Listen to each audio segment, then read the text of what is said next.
So where's the office? Back at division? In the office, baby. Going out.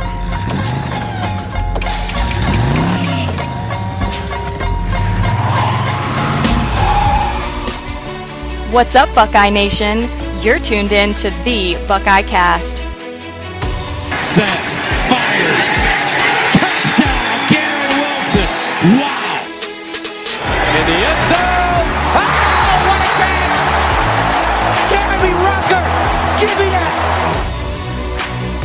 Fields, the throw, steps up, delivers deep down the field. He's got a receiver. Olave, touchdown, Buckeyes. Now here's your host, Joe Warwick. The Ohio State Buckeyes.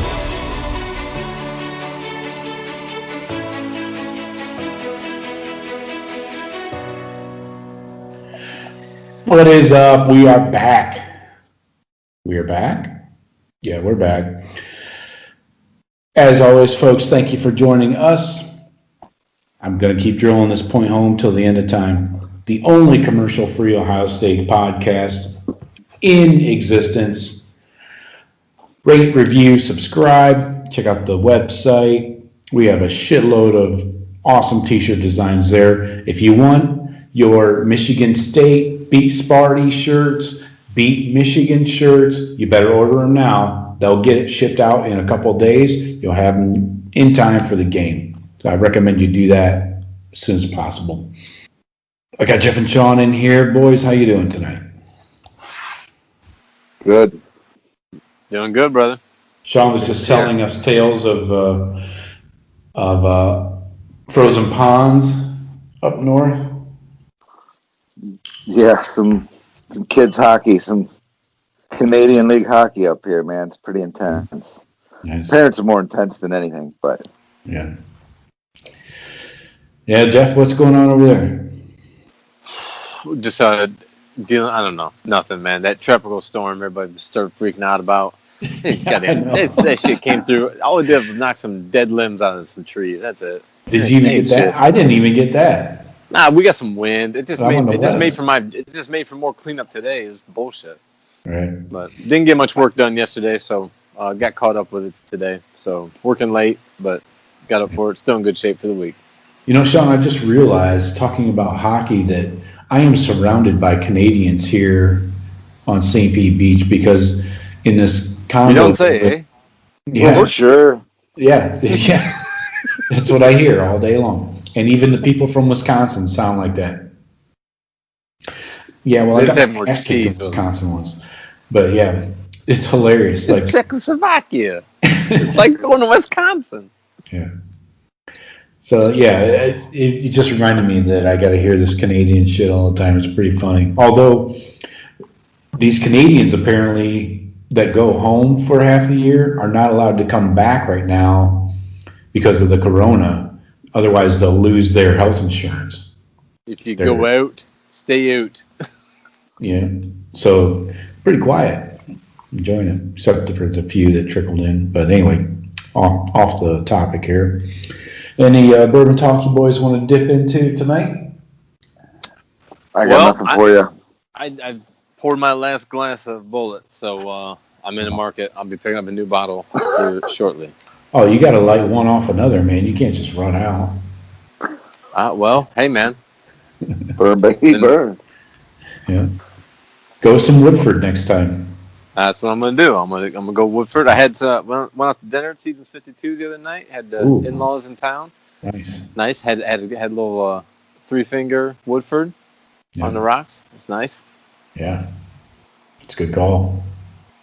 And a plate of cheese. No, actually, I had the big steak, big boy steak. Nice. Good meal. But yeah, I'm picking up a bottle of Woodford next, probably tomorrow. Nice. I got my sixer of a Stampede of Buffalo coming in tomorrow from, I don't remember where that was from, New England area or something. Bro, you stockpiling? You just got to. When you find it for $24 a bottle, man, you gotta take advantage. I hear you. I can't find He's more than buying futures, man. He's buying Buffalo futures. Down there with the hogs and the cows. It is a commodity. These liquor stores down here, if you can find it, they're selling it for fucking $40 for a 750. I got it for 24. Man, they stick it in you down there. Yeah, better believe it. Well, that's what I'm looking at a bottle of Woodford, and I'm like, shit, I might as well just find your guy. Just get some Buffalo. Yeah, I'll ship you over one. You got to go 3-pack at a time. I just did that because of the great price.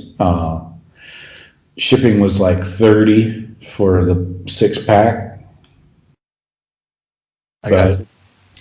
Yeah, it takes a little digging on the internet. You got to do a little looking around. Maybe dip into the dark web a little bit if you want to go to the dark side. Man, they be watching you and shit. I ain't getting flagged. I run a business, bro. They be watching shit like that. I've already had to clear a bunch of history. I'm just hoping that they're not watching my shit. They put more than cookies on your fucking computer.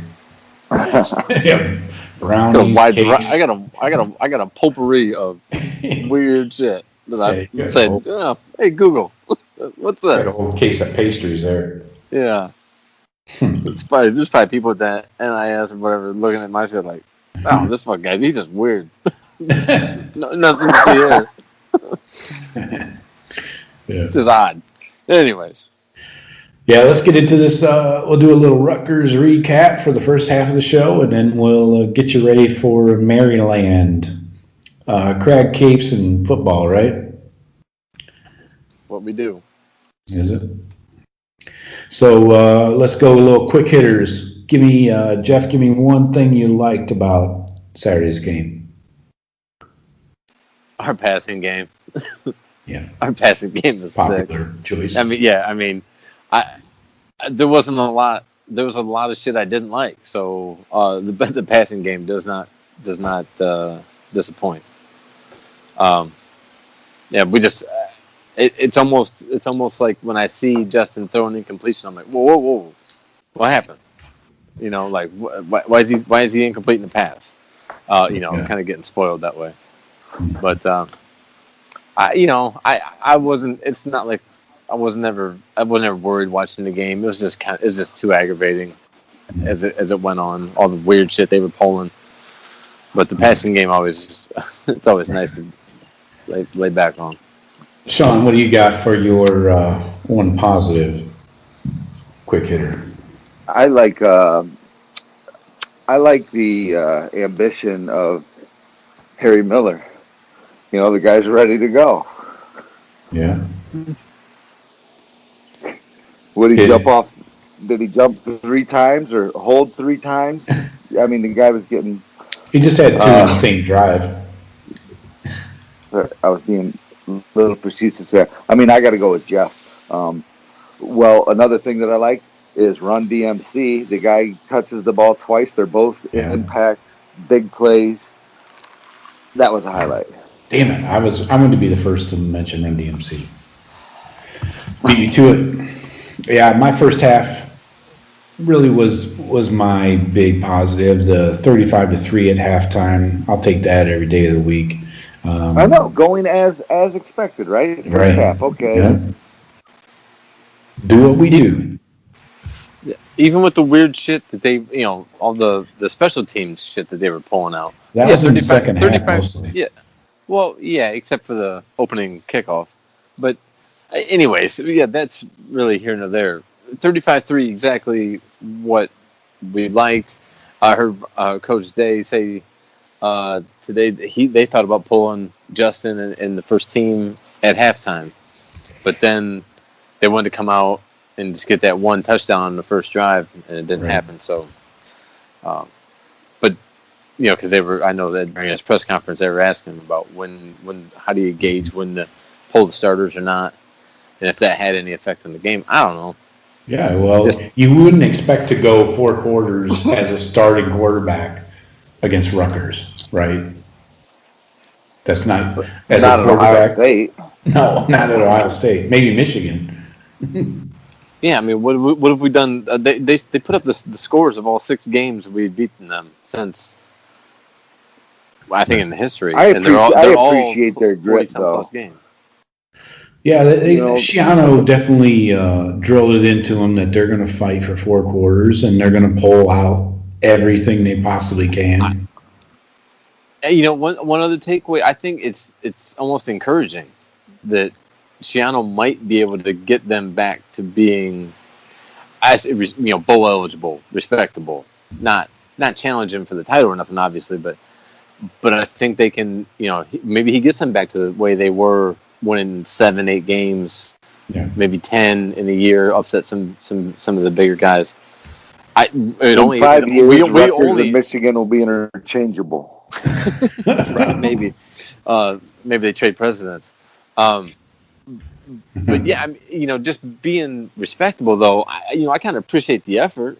Right. Yeah. And for how much our defense looked shook in 2018, I still always thought Shawn was a good coach. Yeah, he knows the formula for getting the University of New Jersey back into form like it was, 20. And the dude's well respected because the dude, he's talented. Because as soon as he didn't have a job, Belichick said, "Come work with me. Right. Come on back here, Greg. I got you." Maybe that's just buddy stuff because they have a long relationship, but Belichick's not bringing people on his staff. Should have been head coach at Tennessee. Should have been. Yes, and that was some horse shit that them hillbillies did, but Clay Travis. Yeah, out kicking his coverage. That fucking clown. Yeah. He was a leader of that fucking angry mob that really, I don't know how Tennessee thought they were going to do better, but that's another story for another podcast that's going to be held deep in the South. Not this one. Dislikes for the second half. For the Buckeye game, what do you guys got? Sorry, I just kind of tipped my hand to mine. Spoiler alert. Go ahead, Shawn. Well, I'll leave that to you. I didn't love the running back performance against this team. I expect more out of Sermon and Teague, and they both had fine games, frankly. And Sermon got some yards late, but I'm worried about those guys. I was disappointed that my guy Steele didn't get a few more carries than he did, but then when he got he had a couple nice plays and then he laid it down late. But you can't do that. He laid 2 on the ground. Carries. Yeah, yes. Lost one, right? Yep, right. But in the coach's minds, that don't mean a fucking thing. I've been in that position, being second running back, third running back when I was sophomore. And then you get your chance. The ball a lot in front of you. Well, when you get your chance, and you're getting these next 2 or 3 drives, and then you fumble on 2 of them. Yeah. Coaches don't give a fuck if that ball is recovered by your team or the other team. When they're evaluating you whether you deserve more time or not, that ball hit the ground. So he's gonna have to really he put himself in a real big hole, I think, with those 2 fumbles, and he's gonna have to. I don't know. I don't know how it's working in that room, but the lack of explosiveness from the other 2 will keep him not too far away. So I'm not saying he can't earn carries back, because we need something explosive in that backfield, which we still haven't seen. Potential injury with Sermon. We don't know what that's all about yet. So Coach Coach wasn't saying nothing about it, obviously, in this press conference that I heard. But I think the runs that we are getting are more based on what's being created by their offensive line up front, more than the explosiveness or talent of the running back. Teague just runs. He runs where there's a hole, and he's like fucking juggernaut.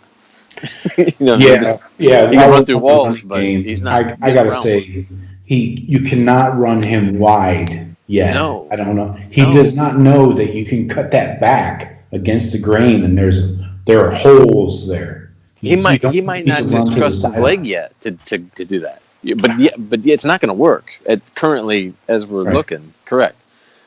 He might not trust his leg, and if he's not 100% to be able to do that, then they got to go another route.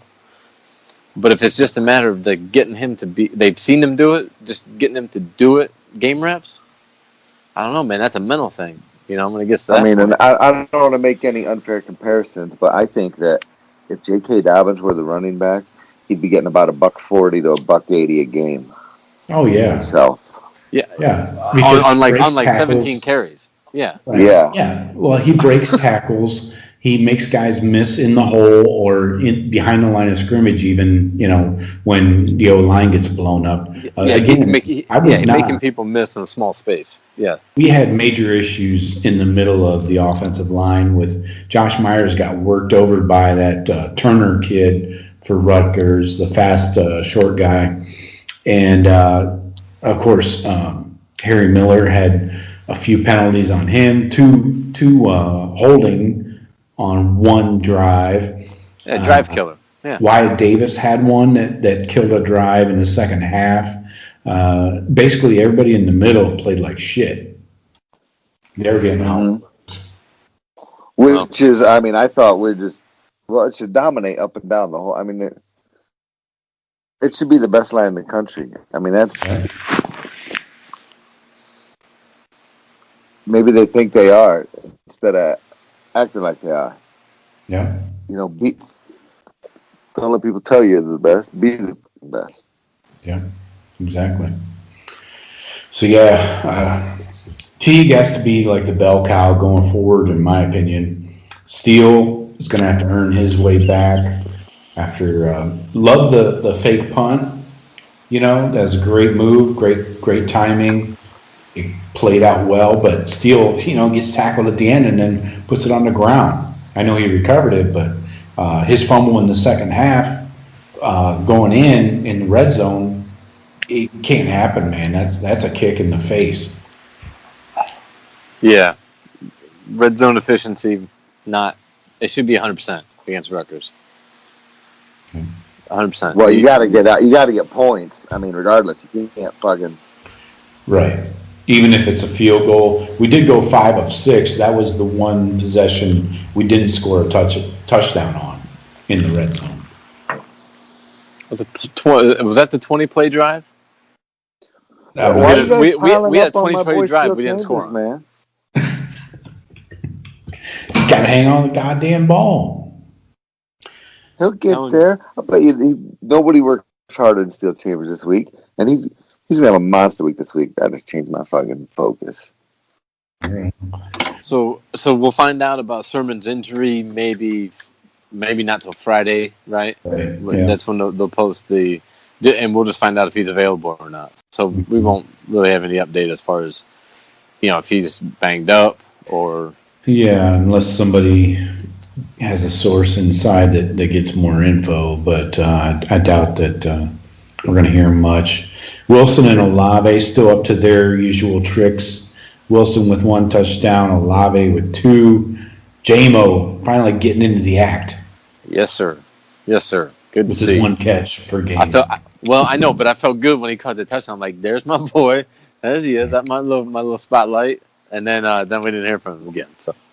Yeah, he got his 1 catch.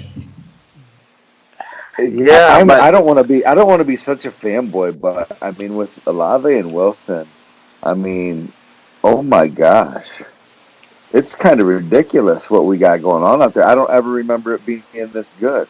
And I know, Joe, you sent things. Hey, would you rather have Gonzo and whatever? Different.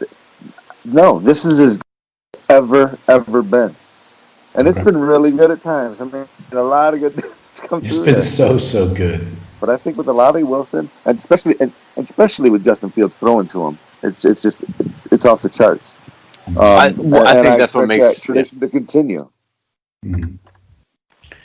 Yeah, Fields made a few throws in that game that are just NFL throws that you can't go out there and drop it in somebody's hands any better. Beating the safety over.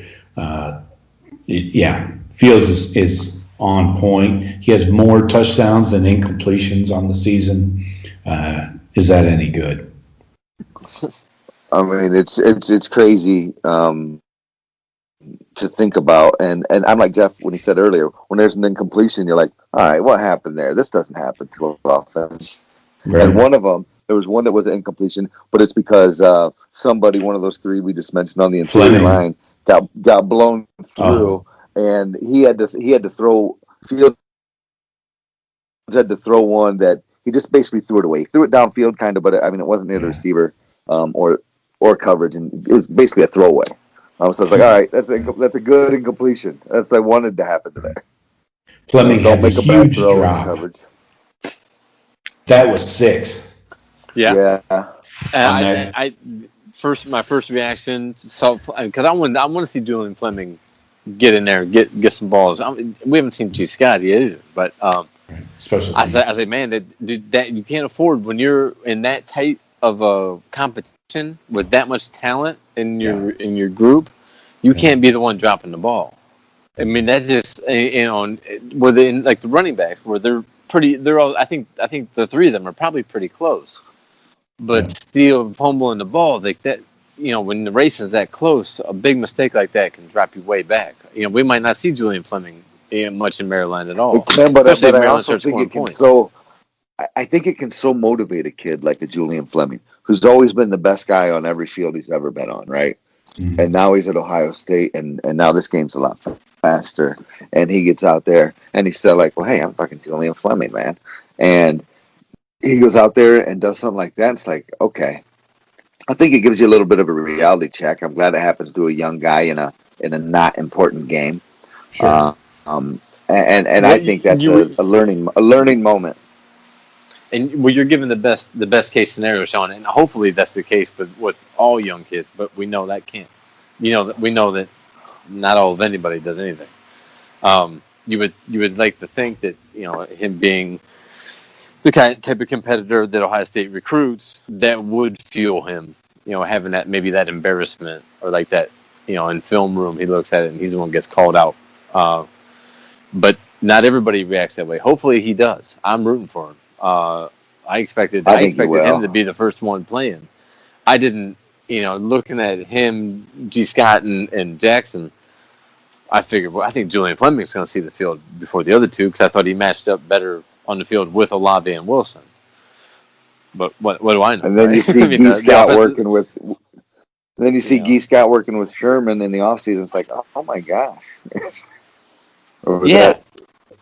Right. We haven't seen him yet. So why is he not seeing the field? And is he now? I guess we don't really know if G and Julian are in the same. Are they in the same position, or they got them on different? I don't know. Are they both X? You know what I'm saying? Yeah. Is Ohio State putting out a depth chart? Did we? They're not really. No, they don't do that anymore. It's all speculations. Basically, watching the game and seeing who goes in for who. So, right, exactly. But I mean, we got so many dudes going in, and even the announcers don't know their names. I got to pull up a roster. I'm like, all right, who the hell's that?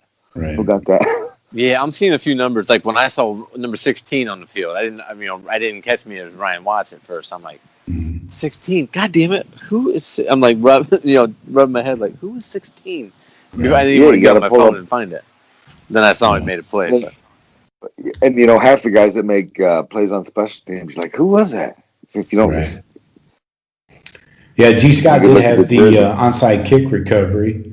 That was his one shining moment for this week. I know he plays special teams. He's on kickoff coverage too. I've seen him out there line up, but I just we don't get the guys at practice that can report shit and tweet shit during the week. Mm-hmm. We don't know I'd be curious to know how, is it something in practice? Why is he not seeing the field? We thought he's just as talented as Jackson Smith. So, well, that was a big disappointment. I thought, the halftime it was going great. We should have, stepped on their throats, and a lot more guys should have got a lot more reps in this game. I think this was a wasted opportunity. Yeah, Coach, in that regard. He's probably disappointed. Coach is probably disappointed that he wasn't able to play a lot more people. Yeah. I don't know. I saw some headlines like, "Hey, we're going to enjoy the victory, not worry about the victory." So no, I hope they are enjoying it. I'll be the dickhead pundit and bust their balls for it. Right. So DeMario gets 1 carry for 12 yards, gets another reception for 27. All right. Maybe we're seeing the. He looked good. He looked real good. Yeah. Live legs, getting ready to move. I mean, maybe we're seeing the tip of the iceberg here for DeMario, getting the DeMario package in there. I was thinking this earlier. I would like to see, and I don't know if it's available. I know you got some crazy stat sites to use, Joe, but in like at least 50 touches or more, the per yard average for a player at Ohio State, or I guess running back, halfback type guy. I feel like he always contributes with big plays, not huge plays, not 80-yard plays, but 13-yard plays, 23-yard plays. Shawn, you think he might have 50 touches? I think that's high. I got his numbers right here. Okay, okay, perfect, Joe. Okay, going back to 2016, his first year. Wow, that's 49 touches was his career high. 270 rushing, 3 touchdowns. That was a 5.5 average. Receiving, he had 4 receptions for 84 and a touchdown. 2017, 14 rushing attempts, 2 receptions. 2018, 8 rushing attempts, 9 receiving attempts. 2019, 18 rushing attempts, 4 receptions. But what are all those yards per? I'll bet you they're pretty high. What do you want to know first? Rushing? Let's go 2016 to 2019. 5.5, 7.9, 6.3, 6.8. Not too fucking bad. No, not at all. Receiving, starting with 2016, 21, 25, 12, and 7. That works. But those are minimal numbers, like 4, 2, 9, 4. How can I never... Well, health has been the main reason why he's never really seen the field consistently. Right. He's also been in the doghouse here and there. With Urban, he was, yeah. So, I don't know. But I'd say what, if Brian Day's thinking, if he has a feeling that he needs to get more explosion and out of the backfield, you're gonna see him incorporate DeMario and maybe DeMario. I think so, because DeMario might be the only guy that can stretch a defense wide of all. Exactly, that's what I was just going to say. Let him run that stretch play to the outside. But the only thing is, a defense is going to catch on to that after a game or two, and they get film, and they're like, okay, so when DeMario's in the game, you're stretching it outside. When Teague is in the game, you're going between the tackles. That's when you put them both in the game. Right, but even still, when you have to hand off the ball to one of them. Well, I know, but I'm looking at when you're trying, you go 22 personnel, 2 running backs, 2 tight ends. Yeah. Because but then you got to pull receivers off the field. Well, certain parts of the game, I'm talking, Joe. When you're trying to eat clock or something like that, or you're you're just working on a drive or something. Right. You don't want to pull Olave and Garrett Wilson off the field, because that stresses a defense more than anything. Exactly. But Coach Day loves his 2 tight end sets. He thinks they're finding ways to exploit the defense. He talks about it in every press conference, because when they were asking him today about do you need more explosion in the running game, or do you need more balance? He said, we ran for 200 yards. I think 200 yards is sufficient for a running game. He's like, I think we're kind of getting what we want from the running game. So I would like to see. I would think also not only Run DMC do that, but who's a better pass catcher than McCall? I don't think any of them. No. So you want to. I think he's the best option. Because you got to have a linebacker coming up then trying to cover him, and out in space. That's not fun. We've seen him toast Michigan linebackers. Yeah, exactly. We've seen him toast linebackers before. But if we're sitting here talking about it, and it seems like an obvious play to us, why? It's not like the coaches haven't thought about it. So why is we don't know the answer to the question is why isn't it translating to coaches? Listen to this podcast and put in the Run DMC offense. That's right. Coach Alfred, I hear you. Come on. Yeah, I think we are seeing a change in the priority of the offense. It used to be a run to set up the pass. Now I think because of Fields and his, awesomeness, the pass is setting up the run. Sure. Is that how you guys see it?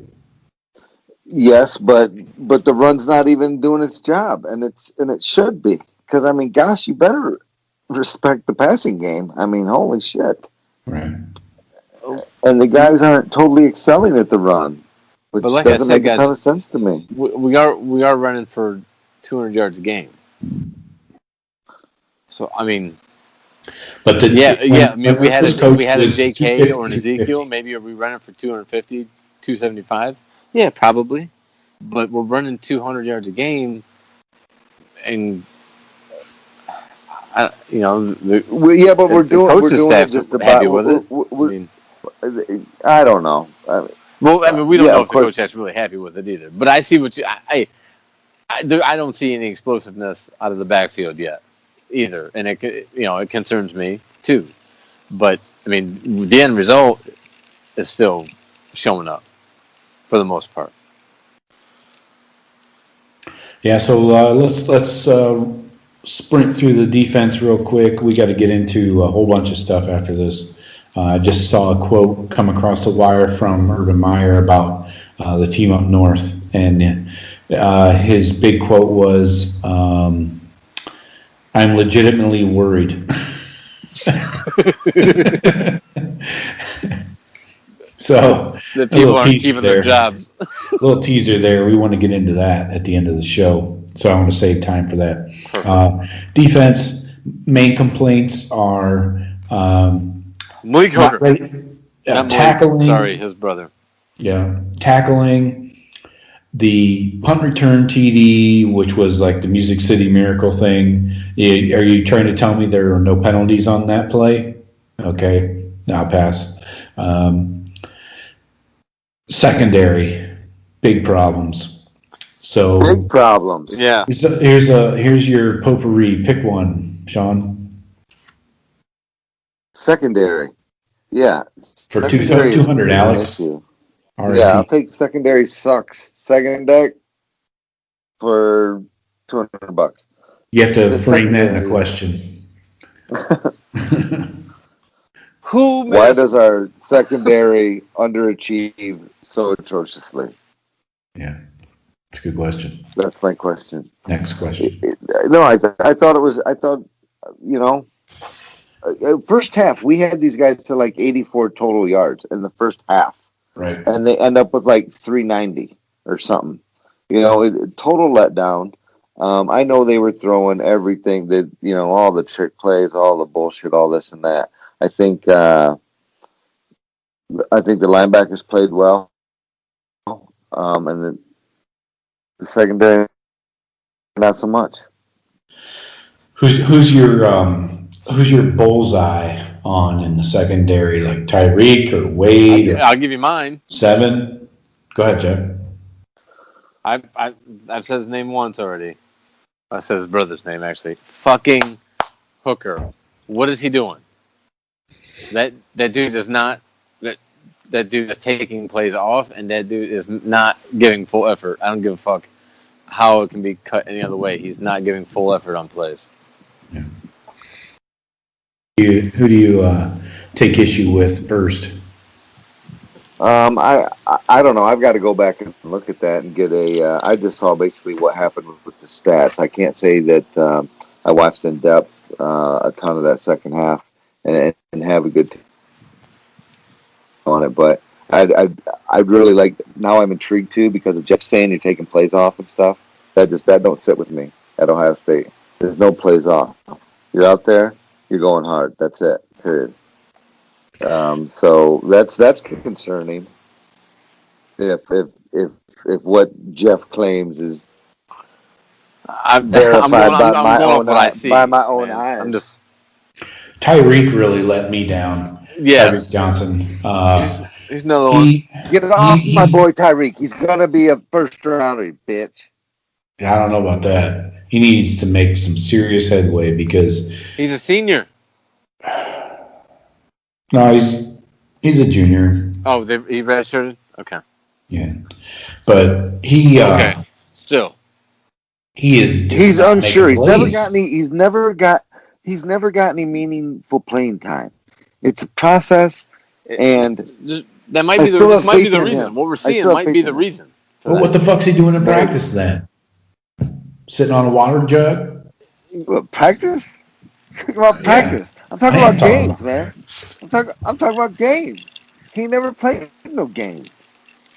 Well, that can't be an excuse, Shawn. You're not excusing his poor play for just he's never gotten meaningful playing time. How did Cam Brown's 7 backs pass him up? Meaningful playing time.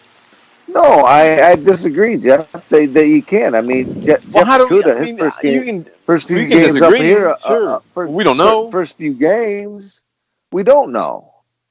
We don't know. It's a theory. It's not fact. We're talking theoretical. The only fact I'm speaking to is that he did not play well. Oh, now, why he didn't play well, I don't know the answer to why. I was just stating the facts for conversation purposes. And I'm telling you, boy didn't play well. It's because he never played. Make excuses for him then. That's cool. It's fucking Rutgers, man. It's the second half of Rutgers. Hey, I'm not happy about it. Hey, maybe he misses tackles at the boys. Maybe he misses tackles at the 5-yard line in practice, and maybe that's why they don't put him in games. We don't know. But this may be a mirror image. He got duked out of all 4 socks that he had on at the 5-yard line. He didn't come within 2 feet of the guy with the ball, and he was squared up with him. So maybe he's shown that in practice, and maybe that's why they're like, fuck, we really don't want to put Tyreek in here because he misses tackles all the time, but he needs to play. We need to figure it out. And then he had that wide receiver screen blown up, and he just missed the tackle. And you know what? Yeah. He's let the guy go right by him. Because I don't think he's confident enough. He needs to let his athleticism go. He's too much in his head. Yeah, I'll say. I hope you're right, Shawn. I mean, seriously, because I was a huge fan of his coming out of high school when we signed him. Watching his videos and shit from these 7-on-7 camps and stuff. He was bodying receivers, dude. He looked like a man amongst boys, and I was super, super excited. I'm like, cool, another in the pipeline. I know Wade was gonna be tough. That was that big DB class we took with Okudah. No, he came after Wade and Okudah. Nah. He was a 5-star, dude. We didn't get 3 5-stars in that class. We really did. We really did because we got Joe to transfer. Joe. And is Tyreek Johnson a redshirt junior? 1 second, I will check my scholarship. He did, Jeff. Okay. I can guarantee you, he did not come with Okudah and Wade. We didn't get 3 5-stars in one class in the secondary. Here we go. I got it. Verify. All right. Tyreek Johnson, red shirt, sophomore. Shawn Wade, red shirt, junior. Okudah obviously was junior last year. All right. So they're a year apart. Anyway, okay. Regardless, I remember them as the all class. Regardless, can we all agree that the secondary needs to get its head out of its ass? Yeah. Wade's not helping matters. He's getting He got a touchdown scored on top of him. He's like going for the pick instead of just trying to knock the ball down. Especially against a tight end that is 3 or 4 inches taller than him. Just fucking knock it down, dude. Don't go for the pick every time. It's like he's pressing maybe, to make that big, first rounder money kind of play. Did you see his dad's tweet? Which one? Coach, he said, I've been telling this niglet, knock the ball down. Yeah. That's what he said. That's what his dad's words. Nice. Before Twitter or anybody hears that and goes crazy. I'm just verbatim. It was funny because I think somebody said something to him, like he was talking with some fans, tweeting back and forth. Yeah. And they said that tough play over your boy in the end zone. He's like, man, I've been telling this nigga, knock the ball down. He was saying it like that, but he's like, shaking his head. But yeah. So otherwise, I thought the second half was a trash performance. I was disgusted by it.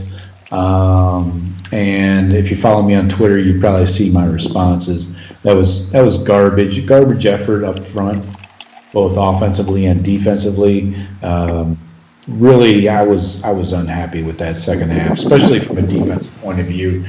Giving up 24 points, where what they scored 3 touchdowns. Yeah, 3 touchdowns in the second half. We were outscored.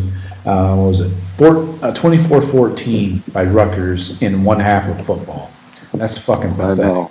Yes, that should never happen. First half, second half, whenever the fuck. Never. Never. So, anyways, we're going to skip into our Maryland preview. We got a lot to talk about after this. So we got Maryland coming. We actually are going to College Park. 3:30 on BTN. Loxley has his Terps at 2-1. They have been showing some fight in the last 2 weeks. Week 1, they came out and got smoked by Northwestern somehow. Then they come a solid Northwestern potentially. Right. Yeah. I think our future opponent, Northwestern. I think. Yeah, maybe. And then they beat Penn State last week, which is a huge win. Usually, Franklin likes to mop the floor with Maryland as a little kind of personal vendetta game. But what I heard? I heard today that Loxley and Franklin, like they don't like each other. Like there's no, they don't, because Franklin was supposed to get that job after Ralph Regan retired, and Loxley was on that staff. At, a minimal position, but anyways, and the administration ended up going another direction. I forget who they gave it to after Ralph Regan, but so Loxley ends up in Bama and then New Mexico State, and then comes back around. Randy Edsall, that's right. He got the UConn coach, right? So, anyways, he was at UConn when he had Dan Orlovsky. Nice. There you go. That's a deep hole. Right. But then somebody, I forget who I was listening to today. They said, well, nobody really likes Franklin in that business. And then the guy goes like, yeah, you're right. So I guess it's like a known thing that Franklin doesn't have many friends in the coaching profession. Yeah, I like Franklin. I respect Franklin. It doesn't surprise me one bit, though. Like listening to him, it does not surprise me one bit that a lot of people don't like him. Yeah. Outside of this year, I can see it. Franklin he's done pretty well everywhere he's went. I mean, no, he has, yes, and that's why I think he's. Are we gonna get into the coaching carousel? No, Joe? We're trying to stay focused on Maryland right now. All right, okay. Well, let's get back to Maryland. Anyway, Tua's little brother coming in.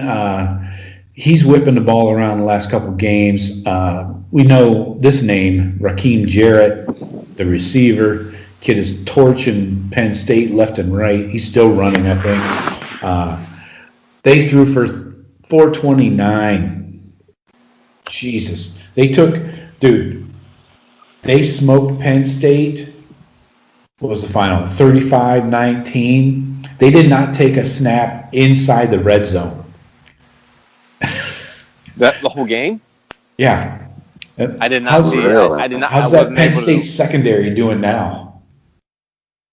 Wow. Oh, shit. That's amazing.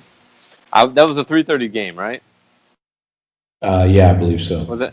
Yeah, I was glued to the Florida Georgia game. I wanted to see them dumb dicks, see what they were about. So I did not get much of the Penn State Maryland game. I kept seeing the score in amazement, but they didn't. You tell me they didn't they didn't score from inside the red zone. Right. So anyways, their offense is averaging 429 per game, 273 through the air. So little Tua likes to whip the ball around, but he will probably throw it to you once in a while. Their defense also allows almost 500 yards per game. So they've been lucky and gotten some turnovers the last couple of weeks to help them get these victories. It's going to be 2018 again. Yeah. I hope not. It better not be. Jesus. Their defense is getting some turnovers, keeping them in the game. We'll see. I think they haven't really met a real team yet. We all have seen Minnesota be exposed, right, by frauds. So they're a fraud. And then Penn State's definitely a fraud. So frauds are frauds. We were still trying to give Penn State's defensive line credit, even without Parsons, when we played them. Like we played against a good defensive line tonight. You know, yeah. We they weren't frauds when we played them. We can't just say they're frauds now. They're still talented. I don't know why. Erroneous on all counts. That's right. All right, so let's. That's the breakdown. Okay, let's get into our microscopes. Jeff, who do you like on offense for the Buckeyes? Going against this defense that allows 500 yards per game. Who am I going to be keeping an eye on? Pretty much based off the last couple of weeks, I'm really wanting to see that offensive line. Petit Frere was Player of the Week this past week. I want to see Josh Myers and Wyatt Davis win that this week. Okay. I want to see that. All right, we're starting to play teams that have winning records. All right, so then now we're, they haven't played anybody. Well, we got to start playing somebody at some point. Let's start seeing Josh Myers, Wyatt Davis start doing what everybody in the country thinks or was heard that they were going to do against somebody. Maryland teams. We played Penn State, Nebraska, and Rutgers, and we haven't played anybody. Well, now we're playing Maryland. Does that fucking mean we've played somebody yet? Because they beat Penn State. I don't know, but give me our push up front. Okay, Shawn, who do you have on offense? Steel Chambers. Oh, jeez. You never change your fucking picks. Let me guess. That horse is limping off to the side of the rail. Quit hitting it. No, he's been explosive. He's been better than I think Master Teague and Trey Sermon. If Sermon's dinged up, and I think this is going to be another opportunity, and I hope not a blown opportunity to get a lot of guys playing, then I think Chambers could get 10 carries in this game potentially. And I'd like to give me 78 yards and a touchdown. That's what I'm looking for out of Chambers. I'll go ahead and 10 for 78 for your defensive microscope. Who's you say? I said I'll go ahead and write in Tuck Borland for your defensive microscope. No, not this week. You'll ring that bell again? Oh, all right. I would, but by the way, Tuck Borland had himself a game again. So I don't know. I probably should. I hope he's been listening to the podcast. I think so.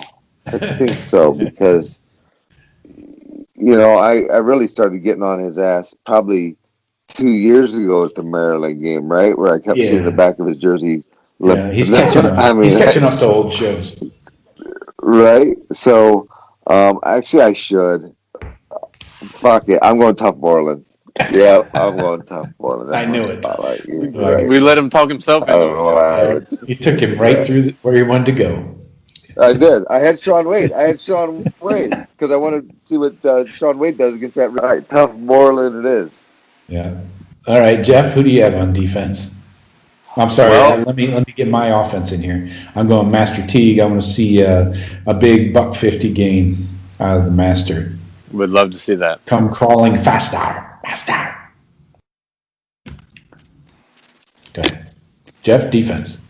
Something. All the dreams that I've been after. Something like that. Is that how the rest of that song goes? I don't know.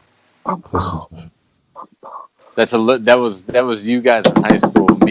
Me coming up. So I don't remember Master of Puppets all that well. Yeah, that's badass. I know. Hey, I'm not complaining about it. I just don't know it the way y'all do. It's the heaviest metal. That's the first time I've ever heard that called that way. Spotlight on defense. Can I say the secondary, or do I got to pick one? Because they're all. I mean, the fucking first three off the bench, they're all under. You can say it all. You could say it all. The first three off the bench, and who's the 4 on the field or 5 on the field? Where the fuck? We're going 8 deep on the spotlight. All right. Come on. I'm with you, Jeff. Who's covering Raheem to Jarrett? Me right now, it's an open competition in nothing is safe. Every spot, right? It should be. It should be. And now Kerry Combs has got some NFL blood in him now, so he's got something like, look, this is you produce or you don't produce. It's got to be that way. Who's gonna step up and take? Who's gonna solidify a spot? Because I don't think people in the our defensive backs. They're all talented. We didn't bring any of these fucking guys in here that we didn't know. Hopefully they developed. No, they were all studs. They've been coached to the highest level. Well, who's gonna produce? Who's gonna show up? I mean, because they got NFL receivers over there. I'm going to be more specific. I'm going to drill down, and I'm going with Josh Proctor as my microscope on defense. I think the safety position is where I'm really focused, but I think Josh Proctor needs to step up and show that he can actually play not just the run, but the pass. Okay, he's a hell of a run support, and he can come up and check a tight end. Let's see him cover a wide, deep third of the field. Okay. Hey, and he's the one that made that touchdown saving tackle. Right. On the play. Well, they scored like a play or two later. Wasn't true, but there should be something to say for that effort. Okay. I'll give you that. Yeah. Because it wasn't in no way was his responsibility on that play. It wasn't his man. He just being the safety. He did make the tackle. Now, obviously, we would like our safety to make that tackle 30, 40 yards earlier. Right. But there should be something to say for that effort play. Right. That shouldn't go unnoticed in the film when they look at it. Right. But okay, so are we going to two safeties? Are we going to move to more because Hooker can't play there himself? They mix it up, They're mixing it up, so it really depends on the formation on offense. So Proctor and Williamson are kind of interchangeable as a cover kind of safety / corner, against three wides or whatever. So let's get into our score predictions, though. Buckeyes are favored by 25.5. Over under, though, keep this in mind, 73. So Vegas has no respect for the Buckeye defense, as I kind of don't either as of right now. 73. Yeah. So they expect Tua's little brother to whip it around. Shawn, how do you see this playing out? I see it playing out kind of like How big is he playing now? After what I saw with definitely confidence in we didn't really, but Zach Harris, fifth fewest snaps of all the DNs. I don't know if there's an update on him or whatnot, but if this Bulla has time and if he's anything, I think they're going to score. I think it ends up being like, I don't think they're going to be able to stop the Buckeyes at all. I'm going 52 to 24. Oh, okay. To cover the over. Wow. Okay, I like that. Jeff, how do you see this looking? I am going to hammer the under Under on 73. You said 73 and a half? Just 73. 73. All right, so I'm going to go. I'll go Buckeyes 52, Maryland 32. Okay. We're all kind of in the same ballpark. I went 53-17. I realized I just took the over with that. So. Yeah, you did. Like way over. That's all right. So I'm going under, but Buckeyes cover. I think they do get in the end zone a couple of times, but I think we're going to see some vast improvements on defense somehow, some way. So yeah, I'm going Buckeyes 53-17. Hold on, folks. This just in. What? This just in. Joe's first under pick ever. Yeah, it is. It really is. I'm a little gun shy after last week. I went 66-6 and didn't even get a whiff of that. Yeah, what were the scores last week? I was what were the I got it right here. I got it right here. Let's see. I was 66-6. Shawn was 55-3. Jeff was 62-10. Yikes. Yeah, terrible. Yikes. Oh, good. What?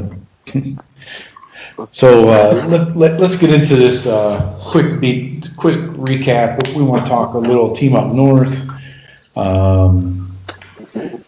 So Urban Meyer had a quick quote that just came out a few minutes ago from the Big Ten Network, and he's saying that he says, "I'm legitimately worried after watching it again this week, and their pass defense is very poor." Meyer said on Monday's Big Ten Network's Big Show, "They're not in position to make plays down the field. You saw Michigan State, who couldn't score a touchdown against Iowa the following week, throw it all over the field on the Wolverines." And then this past week, I'm sitting there like probably most of the country just in awe of what Indiana was doing. They were getting behind the defensive backs, and the defensive backs at times, when they're there, they're not playing the ball. He says they're in trouble. This is very alarming. So, and he's trying to be TV friendly and trying to put it the most TV friendly way. right. But he's like they're in trouble. Well, that's always alarming. You can only say so much positive. I mean, without speaking the truth. And nobody, there's nobody speaking on the other side, because Harbaugh sounds defeated in this and whenever he's talking to the media, whenever there's videos of him answering questions, it's not the same. It's not Harbaugh 5 years ago. It's not. Like, this has taken a major toll on him, and nobody will dispute it. You can't dispute it because tape don't lie. He's in trouble. That program's in trouble. I think Don Brown, his style of defense might be getting passed. It's been passed. Yeah, he doesn't have the players. He just flat out does not have the talent. You got to have NFL corners to do what he wants to do. Yeah. Consistently, like multiple, like Ohio State. Yeah, like the legacy we've had, the last 5 years. You need that run. You need those type of DBs to play that defense. And then your front seven doesn't have to be all world. If you've got the guys that can cover for 2 seconds while you blitz. But The spread right now is Michigan 4-point dog at home versus Wisconsin. That's hilarious because Wisconsin hasn't played in like it seems like a month. They're probably on their fourth-string quarterback. Fourth string. Still the fourth string, because it's 21 days, that right? And they've only been 2 weeks. Mertz is out. Cone was injured, and the backup quarterback behind Mertz had COVID too. Yeah. But those guys, see, that's the bullshit about the 21 days, man. It shouldn't be 21 days. Oh yeah, of course. That's a different story for these dudes. These dudes are sitting around practicing and shit like everything should be cool, and they're like, I still can't play. Mm-hmm. I mean, maybe they're not allowed to practice. Are they even? Are they not even allowed? It's quarantine. Oh, dude, no college kids quarantining for 21 days. I don't give a fuck what you tell them they got. It's just so dumb. Oh, you can tell them. You can tell them they have leprosy. They're like, oh, fuck it.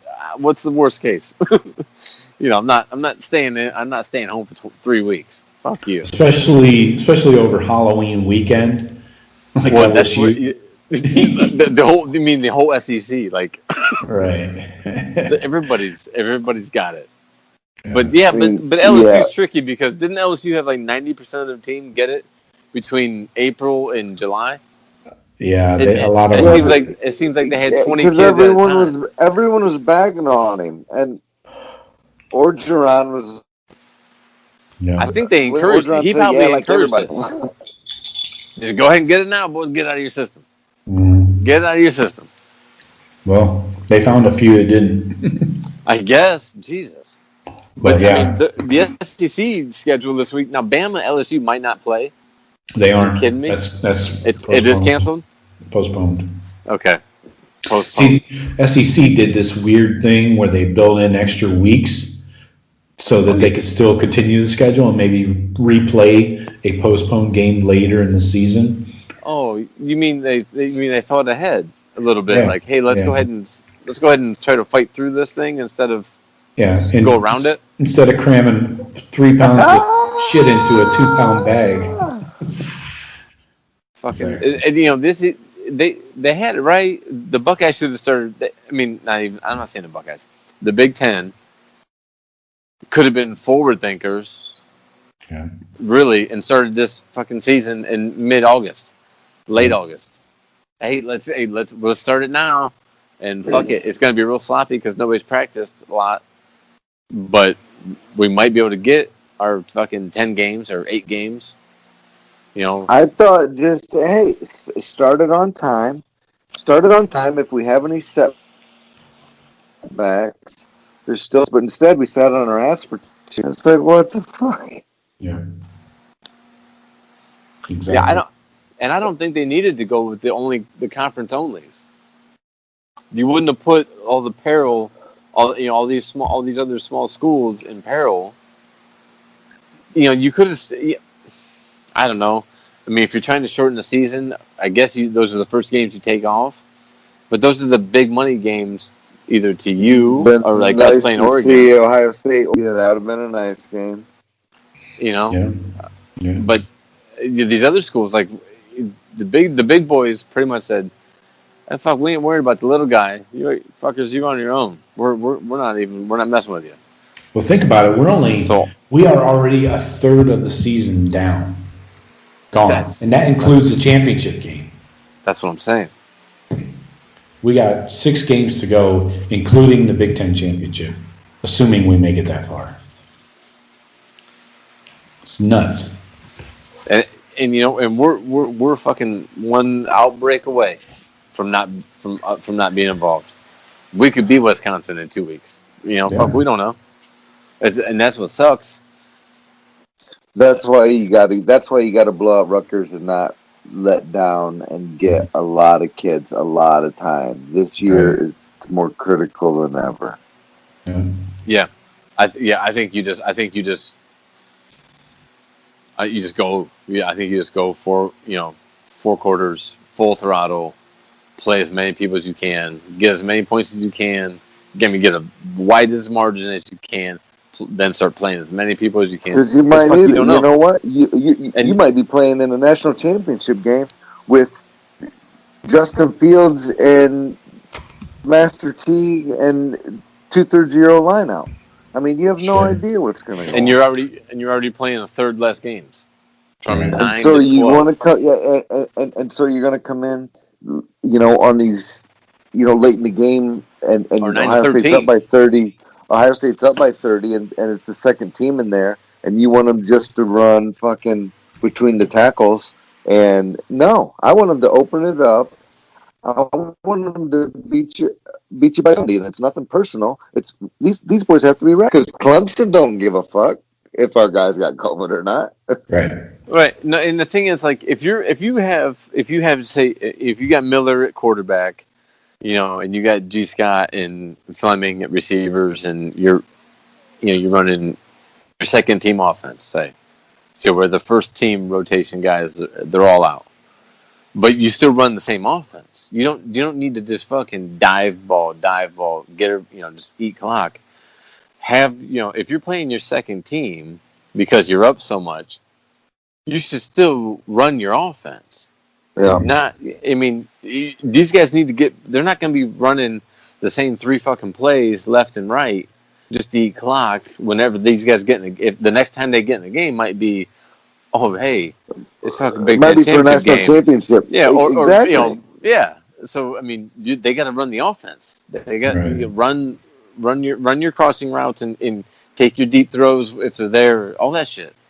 That should just be an unspoken rule amongst all the coaches. Like, hey, I ain't trying to get at you, but if you get a chance to score on me, I expect you to score on me. I'm going to score on you every chance I get. I got to keep, no matter who I got in the game, I got to keep attacking the same way. I think I'm sure that's assumed amongst the coaches. I mean, it's a fucked up year. Everybody's like, 2020, fuck it. It's like a free license to be a dick if you want and run up the score. I mean, it's like your free pass, I guess. But everybody should be expecting to do it. It is, and that's what's disappointing about us not being able to. Well, but luckily we are that good a team. We've proven to be that good a team, and the nation in general agrees that we are part of the 3, and then who's looking for the 4th. So it's not like our play has put us in a lower spotlight nationally, but that's just us Buckeye fans being kind of spoiled and wanting perfection out of close to perfection. Yeah, well, I think we'll see how things play out. I think all coaches understand that teams need style points, especially those teams that are, in the hunt for a playoff berth. So I don't think there's any. If you are sensitive about a final score, then you're probably in the wrong profession. I disagree on the style points. I don't think you need style points because I don't think the score running up is for Ohio State to get style points. I think we should do it with the second string, which to me isn't necessarily style points. It's just, like I said, running the offense. I don't think in a regular year that maybe because we don't need the style points. It's not about it. If we play all of our games and we win out, there's no keeping the Buckeyes out of this with fucking Justin Fields. There's no way. It doesn't matter. So to me, running up the score means, hey, I had my second guys in there that might be needed immediately, and they were that. I'm trying to be a dick, and we ran it up on your ass. It's about him getting my guys ready, and it ain't. This is a business meeting, man. It ain't personal. Right. Yeah, exactly. I mean, I agree with you, Shawn, and I don't think Joe was disagreeing with me and you when Joe just said that, as far as coaches should be accepting of people running up the score. I think Joe was thinking the same basis that we are thinking. You want to do it in just the nature of playing a bunch of guys. But you're not telling your guys, you're not telling your young guys when they get in there, hey, don't, let's take it easy on them.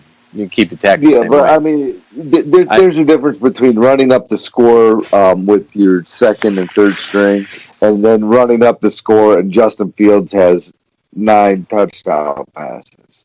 You know, I mean, right? Exactly. Now if Coach Day was keeping Justin in the first team in the game when we're up 50 late in the third quarter, even us Buckeye fans, the majority of us, I think, would be like, "What are you doing?" I thought he was left in too late in Nebraska. I thought Fields was left in too late in Nebraska. Like, what the fuck's he doing out there? Yeah, definitely. Same last week. So, yeah, let's get him out, keep him healthy. You know, we got a long season with no bye weeks. So, hey, quick story about that running up the score versus with your just running your offense with your second team. High school last game of the year, you guys, real quick. Upper Sandusky, we were up 35-0 at halftime. We were getting the ball the second half, and coach said, "Offense, you got one drive, and then you're out." Nick and all those guys. We got the opening kickoff, went down, scored 42-0, pulled the offense. We kicked off to them. We forced a fumble on their kick return, returned it for a touchdown. 49-0 real quick.